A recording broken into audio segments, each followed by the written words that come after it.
the new generation BITs are different from the old style model BITs. The wording of the old style model BITs were usually put forward by the Western states and adopted totally by host states, who are usually developing nations. Arbitral proceedings under the auspices of BITs are commenced on the instigation of the investor. The core protections were fair and equitable treatment, full protection and security, no arbitrary or discriminatory measures impairing the investment, no expropriation without prompt, adequate, and effective compensation, and the most favored nation treatment. It is therefore clear that investors had a wide range of protections under the old-style BITs.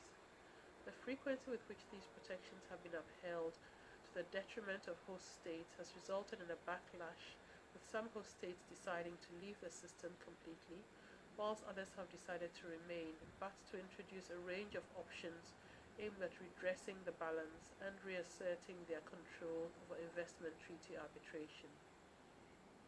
This has led to a new generation of BITs which includes some or all of these clauses. Firstly, qualifications for initiating investor-state arbitration, requiring the exhaustion of local administrative or judicial remedies as a precondition for international arbitration, denial of benefits unless the investor has substantial business interest in the host state, cost-shifting provisions for cases without merit, sustainable development clauses, defined standards of treatment, innovative dispute resolution systems, transparency, and regulatory space.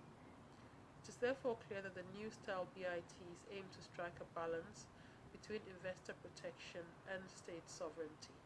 In particular, the inclusion of regulatory discretion is aimed at addressing the tension between an investor's legitimate expectations of stability of the legal framework in a host state and the host state's right to determine its own legal and economic order.